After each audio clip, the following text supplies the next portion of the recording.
Hello, I'm Aaron, and I am co-running the Songwriting and Performance Camp here at School of Rock Chatham, and just want to make this little video tutorial just to recap what we did today. So before we start recording, there's a few things that you're going to need, so let's take a look at the gear list real quick. First thing you'll need for home recording is a computer of some sort. You will also need a recording interface. This is necessary for taking the electronic signal of your instrument and converting it into digital audio, which gets sent directly into your computer. So think of this as the guitar amp for your instrument that you have to plug into to get the cleanest possible sound. So in other words, you cannot record directly into your computer speakers because it will sound bad. You will also need an instrument. Today I'm using the lovely Schecter, and you will also need some headphones to hear yourself while you are recording at home. These are some KRKs. They're relatively inexpensive. I think they were about 80 bucks. And they're good for tracking and mixing. You will also need an instrument cable to record your guitar or bass or keyboards or anything like that. If you're recording vocals, you will obviously need a microphone. This is a dynamic microphone. And finally, you will need an XLR to record said microphone. You will also need some recording software. So today I'm going to be showing you examples in Garageband, but this applies to Pro Tools, Logic, Cubase, all sorts of recording softwares. We actually refer to them as DAWs, which stands for Digital Audio Workstation. So let's get started.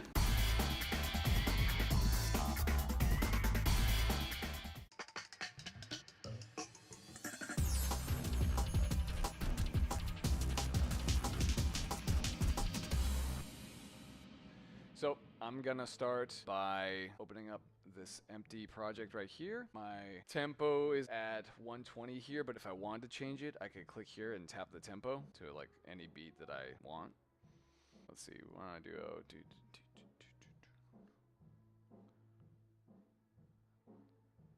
let's do 133, why not? So I'm gonna create this empty project now.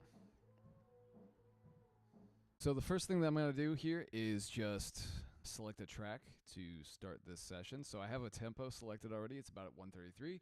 I'm going to start by creating a drummer. So create that track. So here's what we got so far. It's the default drum setting.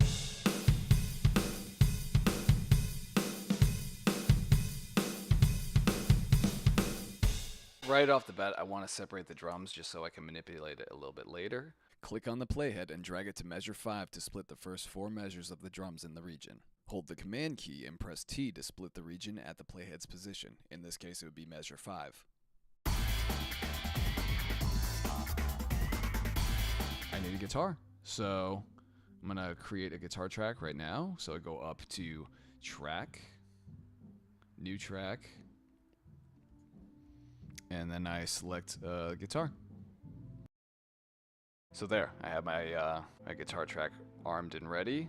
I'm just gonna play through some examples here, get some tones. So today I decided to go with the IA Core Sound 4 from the first Guitar Gods expansion for Easy Mix 2 from TuneTrack. So it's good to take a second to get a good listening volume, so the guitar isn't too loud when you hear it on playback or anything like that, and it distracts your performance. Cool, so I'm just gonna play through to the drums and just kind of come up with a riff real quick and then build around that. So here we go.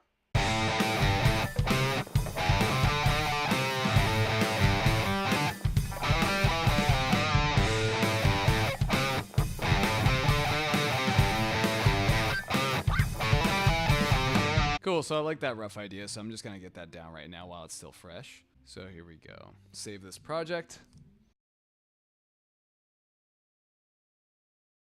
Another thing I want to touch on real quick is making sure that the input monitoring button is selected on whatever track that you're recording. It's that little yellow button. You'll see it once you click on it. You should be able to hear yourself playing back. And I have the cycle mode up here, this yellow range, the cycle range turned on. It defaults to being like in the gray here. You just click on it and you can stretch it out.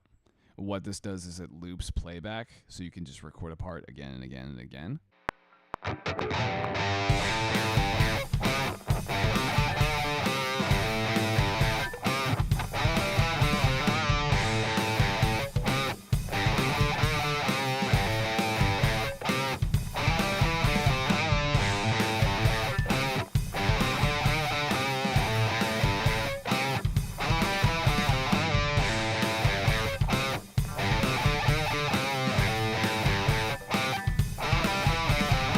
I also like recording multiple guitar tracks, so I'm going to duplicate this guitar track so I have a left and right, and then pan both of these guitars, left and right, so you have a stereo image. I do that by pressing Command D to duplicate, or you could just go to track,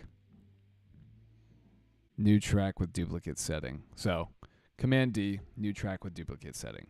And just like before, I'm just going to option click, drag down, and then select a different take.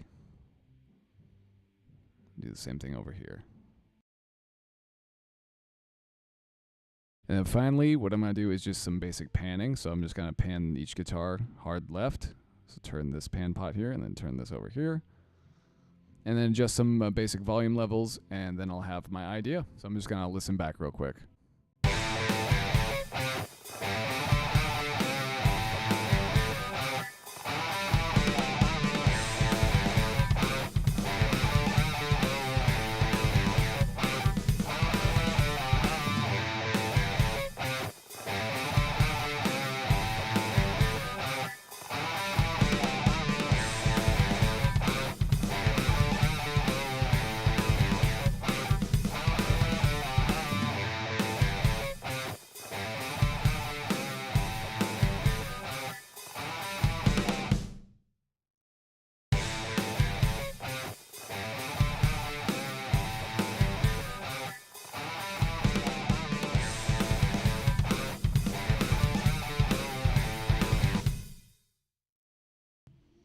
So there you have it, just a brief little rundown of how you can take a simple riff, tapping out the tempo, writing the riff to a drum track that's already created in Garageband, and then building some takes, and then, creating a song from there. Obviously, if we had more time, you could do a lot more, but this will get you started. So thanks for watching.